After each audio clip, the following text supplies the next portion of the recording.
¿Qué tal, amigas y amigos del Invite? Estamos una vez más en Tierra Buena para el Día del Señor. Hoy nos toca el domingo 24 del tiempo ordinario. Seguimos con la lectura del Evangelio de Marcos. ¿Qué tal? ¿Cómo están? Miguel, Jaime, Toño. Muy bien, Victoriano. ¿Cómo Bien, estás? gracias. Qué bien, qué bien. Pues hoy te toca, Toño, ¿no? Ahora me toca, sí, qué rápido. A ver, dinos, a ver. ¿No? Pues yo quería comentarles que el Evangelio de hoy marca en Marcos, ¿no? Como la segunda parte de su Evangelio, ¿no?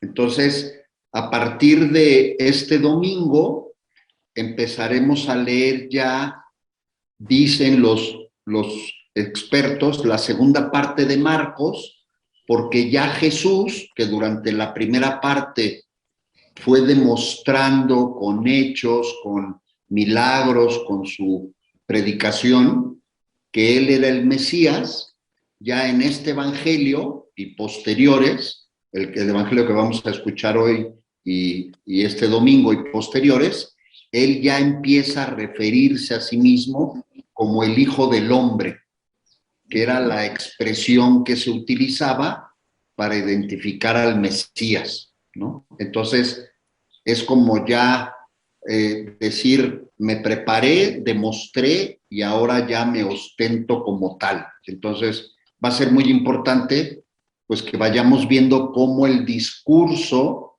va cambiando y va siendo mucho más claro ya en ese anuncio, pero ya como Mesías, ¿no? Que en la primera parte no había sido dicho explícitamente, se sobreentendía, pero no había dicho explícitamente así Jesús, ¿no?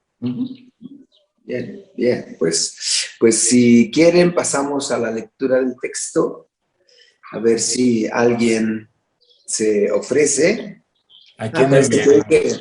¿Jaime? Ah, muy bien. Adelante.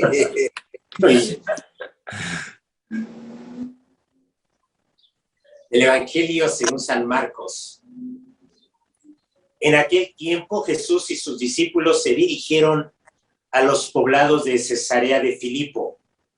Por el camino les hizo esta pregunta: ¿quién dice la gente que soy yo? Ellos le contestaron: algunos dicen que eres Juan el Bautista, otros que Elías y otros que alguno de los profetas. Entonces él les preguntó: ¿y ustedes quién dicen que soy yo? Pedro le respondió: tú eres el Mesías. Y él les ordenó que no se lo dijeran a nadie. Luego se puso a explicarles que era necesario que el Hijo del Hombre padeciera mucho, que fuera rechazado por los ancianos, los sumos sacerdotes y los escribas, que fuera entregado a la muerte y resucitara al tercer día. Todo esto lo dijo con entera claridad. Entonces Pedro se lo llevó aparte y trataba de disuadirlo. Jesús se volvió y mirando a sus discípulos reprendió a Pedro con estas palabras: apártate de mí, Satanás, porque tú no juzgas según Dios, sino según los hombres. Después llamó a la multitud y a sus discípulos y les dijo: el que quiera venir conmigo, que renuncie a sí mismo, que cargue con su cruz y que me siga. Pues el que quiera salvar su vida la perderá, pero el que pierda su vida por mí y por el Evangelio la salvará.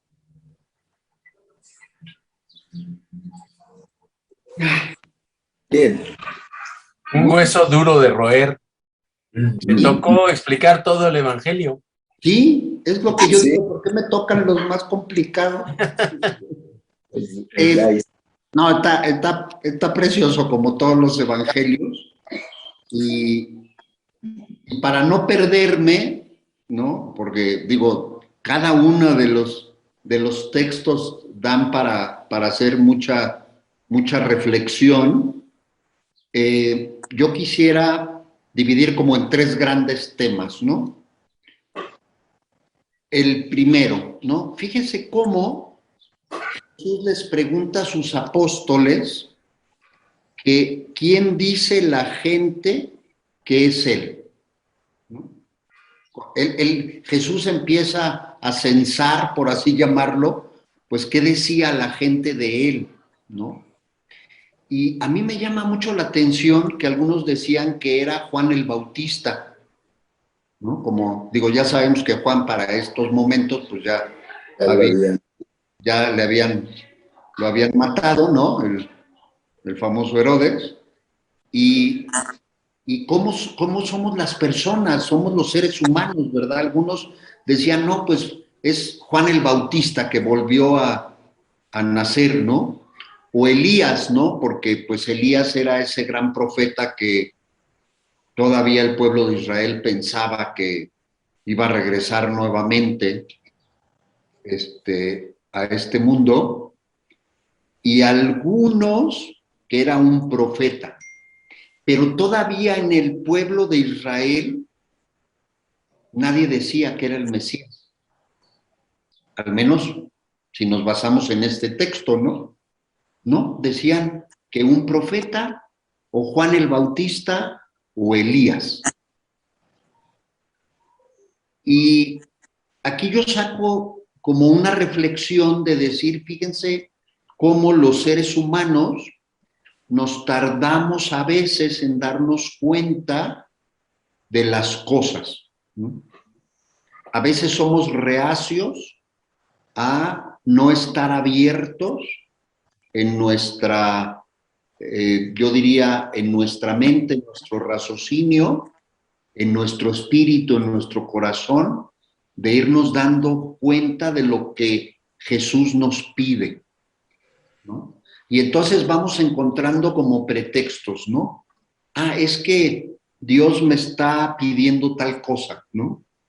Dios me está mandando este mensaje para que yo me comporte así, pero no voy al fondo de las cosas, sino pareciese que a los seres humanos el enfrentarnos a la realidad nos cuesta mucho trabajo. Y entonces evadimos eso, ¿no? Y yo quiero ligar esto con la primera lectura, que la tenemos de Isaías en este domingo, en donde Isaías dice, el Señor Dios me ha hecho oír sus palabras y yo no he puesto resistencia ni me he echado para atrás. Pues yo creo que en muchas ocasiones nosotros sí hemos opuesto resistencia y sí nos hemos echado para atrás con lo que Dios nos dirige y nos dice.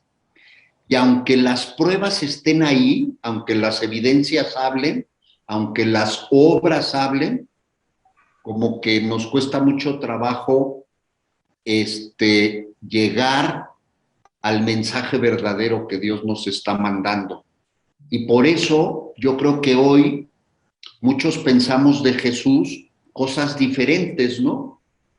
O pensamos de esa ley del amor que Jesús nos da de manera diferente, porque esa verdad me confronta, esa verdad me interpela, esa verdad me hace sentir incómodo.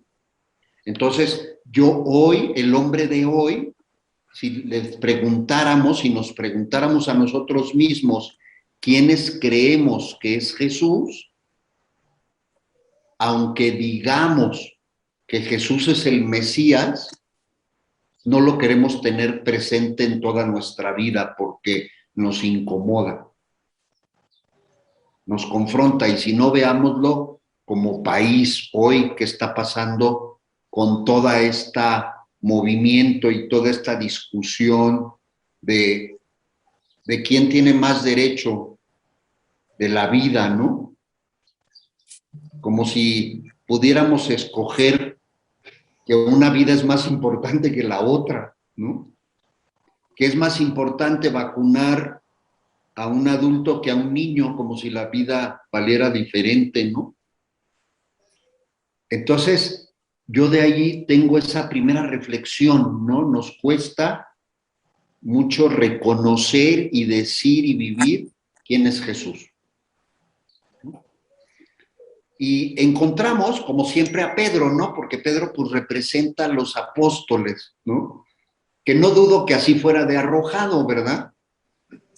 Siempre era el primero y pues así le iba, ¿no? Porque más de una ocasión Jesús le dio ahí un estate quieto, como podríamos decir, en estos tiempos modernos, ¿no? Y Pedro es el que, a nombre de los apóstoles, y indudablemente él mismo, pues reconoce que Jesús es el Mesías, ¿no?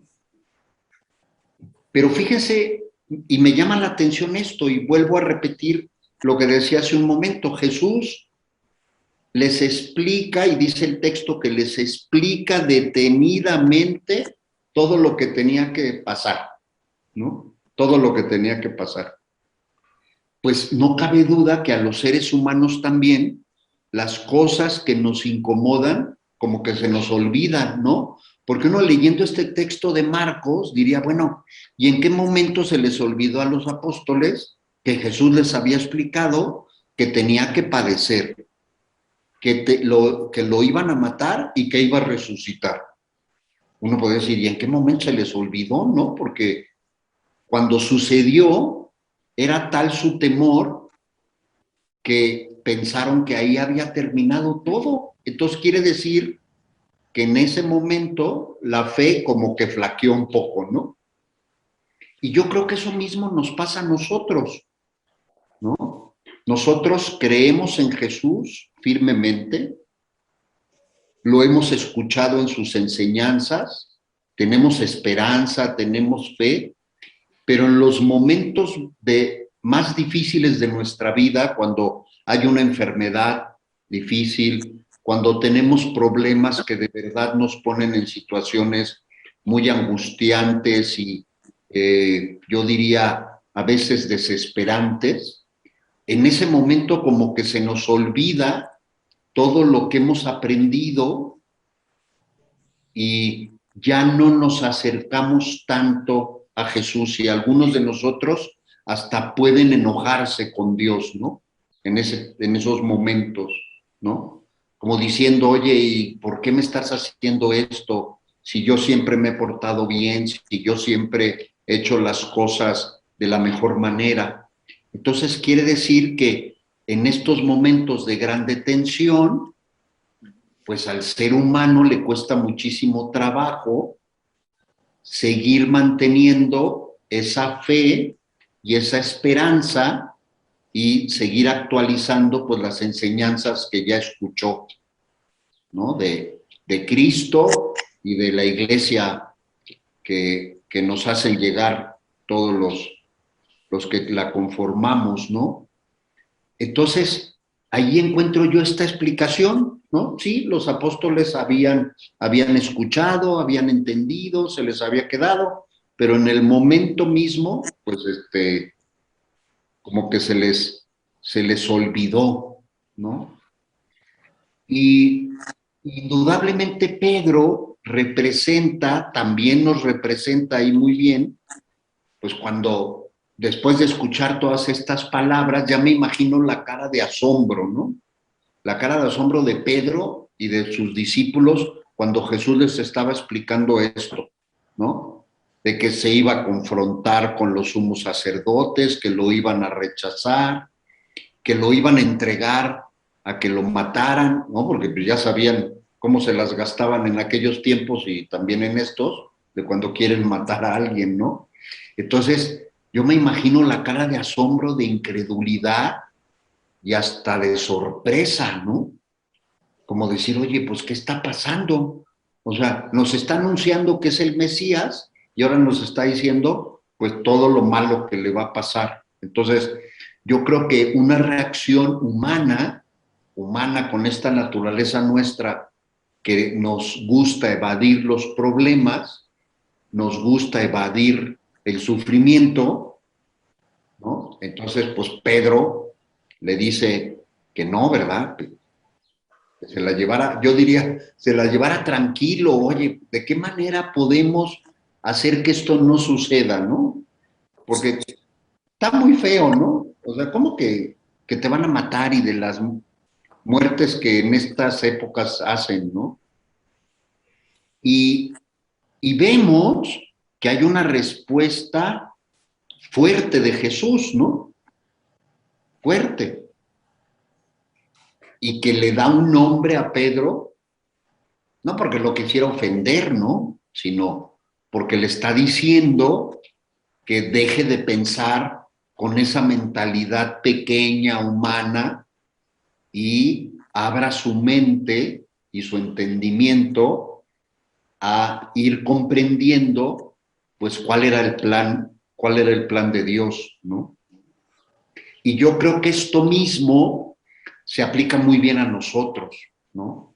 Nosotros, ¿cuántas veces le hemos dicho a Jesús y le hemos dicho a Dios, oye, no, esto que está pasando no me gusta, mejor quítamelo, ¿no? Oye, ya me hiciste sufrir demasiado, ya estuvo, ¿no? Como que te estás pasando conmigo, ¿no? O sea, ¿por qué tengo que a veces hacer cosas que no me gustan? ¿Por qué a veces tengo que sufrir por causas de enfermedad? ¿Por qué a veces se van seres queridos míos que no deberían haberse muerto? Porque se murió muy joven, se murió de niño, se murió en un accidente y tenía 15 años o 17 años. ¿O cómo es posible que a un niño de 7 años le dé cáncer y no tenga manera de curarse y se muera, ¿no? O sea, como que esas situaciones nos interpelan mucho y le decimos a Dios, oye, no, eso no está bien. ¿Eso por qué no lo evitas?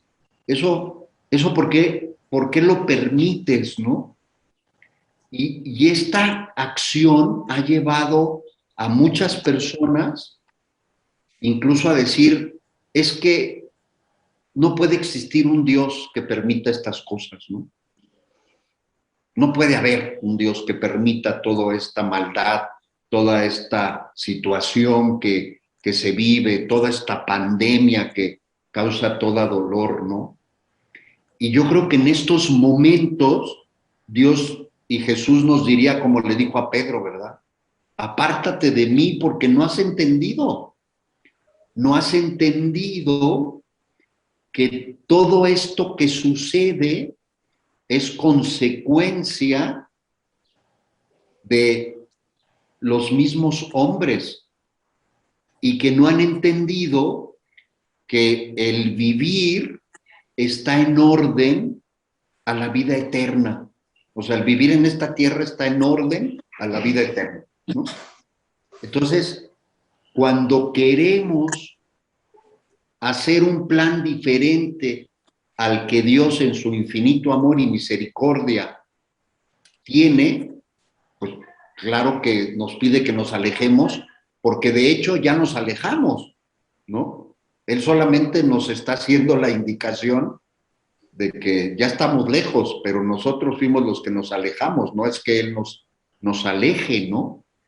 Entonces, a mí esta escena me gusta mucho. Digo, no porque se regañe Jesús a Pedro, por supuesto, ¿no? Sino porque es la significación de que nosotros nos alejamos del plan de Dios y Jesús nos lo nombra claramente, como es Jesús. Jesús siempre a las cosas les dice por su nombre, como son, ¿no? Es muy asertivo. Por eso a veces puede parecer fuerte, porque es muy asertivo, ¿no? Entonces, esta parte a mí me gusta mucho, pero también vemos cómo le dice a Pedro, aparte de mí porque tú juzgas como humano y no sigues los planes de Dios. Y ya, punto, ¿no? O sea, le manda el mensaje, ya me imagino la cara de Pedro, ¿no? Pobrecito, se debe haber ido ahí al rincón, así como niño castigado, ¿no? De que Jesús lo reprendió. Y Jesús retoma, digo, estas frases que, híjole, como todo en el Evangelio, pero particularmente estas frases, hablan de esto que a veces suena como una incógnita, ¿no? Que el que no renuncia a sí mismo, que cargue con su cruz y me siga. O sea, el que quiera venir conmigo, que renuncie a sí mismo, cargue con su cruz y me siga. Y yo me acuerdo que cuando yo escuchaba este evangelio, Padre Jaime, Padre Miguel y Padre Vi, cuando estaba niño, que iba a una iglesia muy bonita, que se llama de la Sagrada Pasión de los Padres Pasionistas, ¿no? En la colonia donde mis papás tenían su casa, yo literal me imaginaba así. Me imaginaba de niño cargando mi cruz de madera, ¿no? Y entonces yo decía, yo pensaba, la imagen la tengo muy viva, ¿no? Decir, no, uno, ¿y por qué Dios quiere que yo sufra igual que Él, ¿no? ¿Por qué? ¿Por qué quiere que yo sufra igual que Él? Que yo vaya cargando esa cruz de madera que según me cuentan, pues pesaba muchísimo, que lo hizo caer varias veces, porque además pues ya lo habían maltratado. Yo decía, ¿por qué quiere que yo cargue esa cruz, ¿no?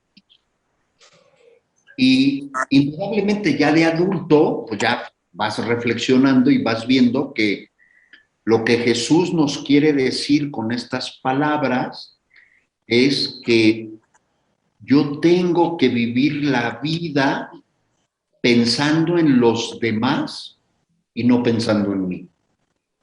Que por eso él dice en los párrafos siguientes, el que quiera salvar su vida la perderá, pero el que la pierda su vida por mí y el evangelio, la salvará.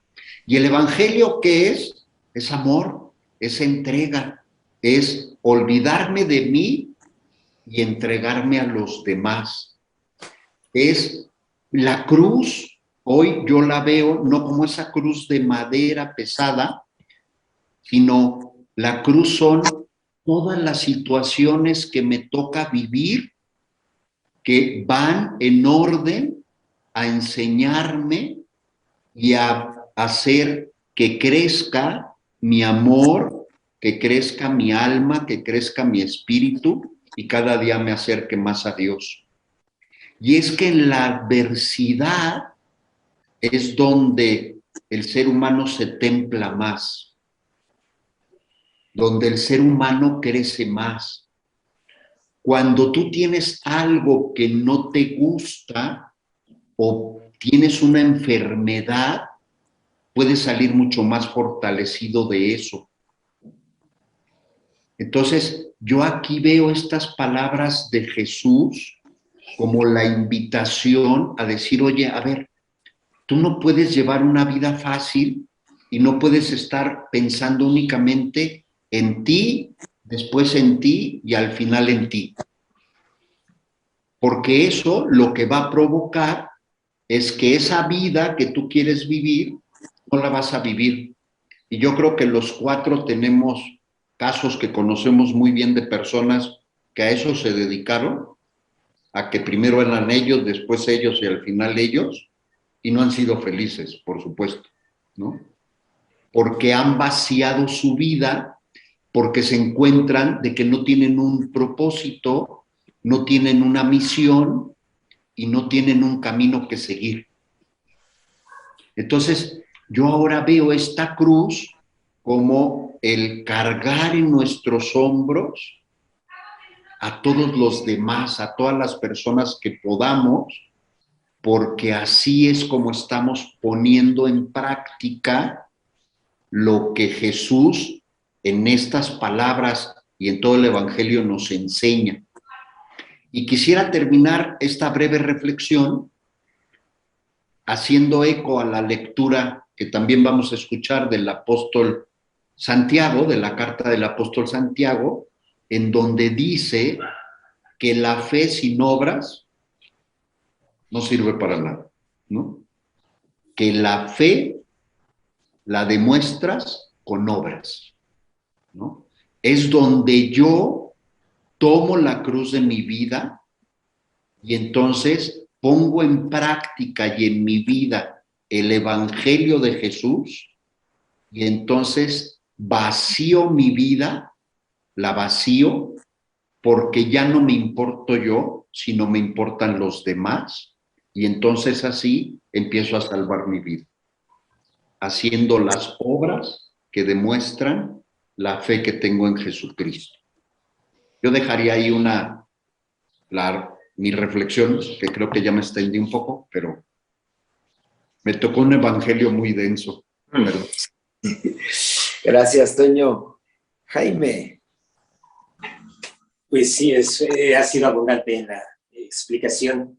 Gracias, gracias. Yo leo este texto como este proceso de mi propio caminar cristiano, de pasar del conocimiento que a veces me puede alejar de la verdadera experiencia de Dios, a configurarme ya en la vida con Él, de pasar esto de eres el Mesías, un conocimiento que puedo hasta tener ya dominado, un conocimiento que pudiera más que acercarme a Dios, alejarme, a dar el salto de una experiencia más vivencial. Y esta experiencia vivencial pues radica precisamente en esta forma de asumir el sufrimiento, no solamente el personal, sino el de los demás. Entonces es todo un camino de configuración con Cristo. Este evangelio yo lo leo así como ciertos pasos que vamos dando con Jesús para que nos vayamos identificando con Él. Y parte de esta lección, llamémosle así, pues es esta, la de cómo Dios asume el dolor y cómo nos invita a nosotros a asumir el dolor, pues con esta generosidad de la que hablaba, de la entrega generosa de la que hablaba el diácono. Entonces, por ahí yo leería hacia grandes rasgos este texto como el proceso del discipulado, de ir pasando del conocimiento meramente teórico, racional, de una religión que dice, pues yo tengo bien mis conceptos, a una experiencia donde ya se involucra toda la vida. Ese salto yo creo que es para mí muy grande y es el que yo creo que me hace dar Jesús pues todos los días. Por ahí yo lo leería. Gracias, Jaime. Michele. Híjole, sí es verdad que este es un evangelio que hay que trabajar mucho más que en media hora, 40 minutos, pero me parece que yo lo interpreto, lo percibo como una contraposición. Si pensamos que la palabra Mesías les hablaba de un salvador, de un justiciero, de una persona que iba a poner a Israel en la cumbre de la cadena de mandos, ¿no? La cadena de mandos, la pirámide de mandos. Los israelitas estaban esperando un caudillo, un rey, que los pusiera en la cúspide de la sociedad. Pero esto es lo que vemos representado en Pedro. Pedro quiere decirle, tú eres el Mesías, tú eres el Salvador, tú eres el que nos va a poner hasta arriba, ¿no? Entonces, yo veo aquí un choque muy grande de trenes, del proyecto de los hombres acerca del mesianismo y el proyecto de Dios acerca de cómo va a salvarnos. Y esto es un choque de trenes que tenemos en nuestras vidas a cada paso, a cada paso. Yo espero que Dios me salve de una manera y lo que Dios quiere es salvarme de otra. Entonces, es como un choque de trenes, son dos conceptos de cómo cambiar el mundo. Cómo cambiar el mundo. El mundo interior, el mundo exterior, la sociedad, el país, el mundo, un concepto que está basado en el poder y la opresión, y otro concepto que está basado en la entrega y el servicio. Esto me parece que es el choque. Aquí Marcos omite las palabras de Mateo de tú eres Pedro y sobre esta piedra edificaré mi iglesia, eso está omitido. Pero cuando le dice, lo disuade Pedro, es una representación de lo que nosotros deseamos de Dios. Nosotros deseamos que Dios nos componga lo que no nos gusta. Y Dios nos mete en lo que no nos gusta. En la entrega, en el servicio, en el perdón. Y eso es el fundamento para cambiar la realidad. Y en la parte de mí, Satanás, yo no lo ubicaba tanto hasta que leí a un teólogo muy experto en filología, en lo que significan las palabras, que decía que en realidad le está diciendo, ponte detrás de mí, Pedro. Ponte detrás de mí. Es decir, tú no me lideres a mí. Yo soy el maestro. Yo voy delante de ti. Yo voy y tú me tienes que seguir. Yo no te voy a seguir a ti. Es como la frase de Carlos Geballés, dejar a Dios ser Dios, ¿no? Ponte detrás de mí, Satanás. Satanás no lo podemos ubicar siempre como el personaje de Cuernos y Cola, ¿no? De Trinche. El espíritu del mal. No, el Satanás era el que acusaba, el que acusaba delante de Dios. Y entonces, decirle Satanás a Pedro no significa que le diga la maldad, tú eres la maldad. No, significa que tú no me tienes que acusar, tú no eres el poderoso aquí, tú eres el discípulo. Ponte detrás, déjame ir delante y señalarte cómo se va a realizar este proyecto. No me vas a decir tú lo que yo tengo que hacer. Entonces, esto me lleva a la conclusión de que es un drama en nuestras vidas, el estar pensando que tenemos que pedirle a Dios que nos salve de una manera que no va a ser la indicada. Y la cruz para mí, y por lo tanto le dice Jesús a los discípulos, el que quiera seguirme, es decir, todos se ponen detrás de mí, nadie va adelante guiando, ni tú, Pedro. Tú no tienes un proyecto digno de Dios, tú tienes un proyecto de los hombres, y esto lo tienes que cambiar. Y para mí es muy fuerte porque cada vez que yo me enfrento a un problema, me da por hacer mi voluntad, me da por resolverlo a mi modo. Y lo tengo que aprender a resolver al modo de Jesús. Ponerme detrás, de negarme en mi proyecto, negarme en mi proyecto. No significa que tenemos que ser cucarachas en medio morir, no significa que nos tengamos que arrastrar en el suelo. No, negarse a sí mismo, es decir, negar el proyecto que nosotros tenemos para la salvación, para la resolución de los problemas, para enfrentar nuestros problemas en la familia, para enfrentar nuestros problemas en la sociedad, para enfrentar nuestros problemas en la política, enfrentar toda la vida, lo tenemos que hacer en el signo de la cruz, en la entrega, en la generosidad, en el perdón, en el silencio, en la tolerancia, no en la confrontación, no en el pleito, no en la venganza, no en los celos. Eso es un problema para mí, es un problema para mí. Yo reconozco que este capítulo 8 es el quiebre de lo que podemos decir de una religiosidad bonita a una experiencia de cruz, de entrega, bueno, al menos yo me confieso que todavía no lo logro, pero ahí va el Señor diciéndome ponte detrás de mí, Miguelito, y pues a seguirlo.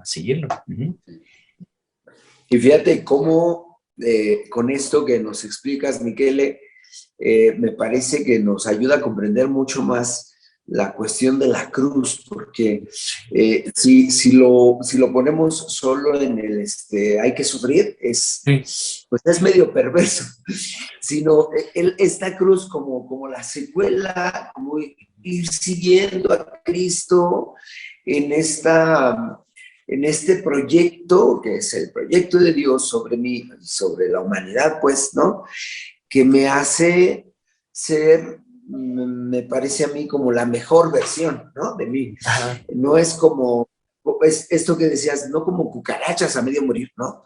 Sino en el que resplandezca también en mí la gloria de Dios, pero estando detrás de Él, ¿no? Es en este ejercicio de no deshacerme de la cruz, sino seguir detrás de Él. Pues qué padre ahí la reflexión que nos completa pues el panorama, porque me parece que es un ejercicio exigente y constante de entender el misterio de la cruz también en nuestra vida, ¿no?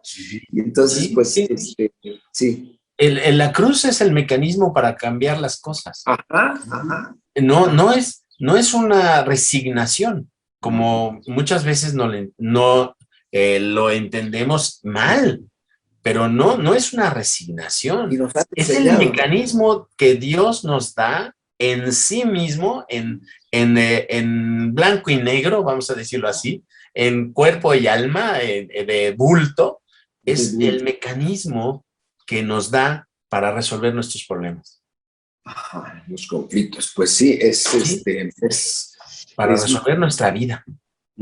Y yo creo que resulta también muy liberador poderlo entender de esa manera, porque, ¿Sí? como decías, no es ponerme en una posición de impotencia o de resignación, sino en el cómo voy también construyéndome a partir de mi identificación o de cómo entiendo a Jesús, porque la respuesta necesariamente me implica. Yo creo que de ahí por eso tantas veces la dificultad que mencionaba Toño al inicio, de poder hacerlo como una definición, ¿no? Porque en el decir quién eres tú para mí, pues digo yo quién soy también, quién estoy siendo, ¿no? Entonces me implica profundamente. Pues nos queda, como dices, mucho trabajo por hacer en este evangelio, porque es altamente exigente, ¿no? No sé si quieran decir alguna otra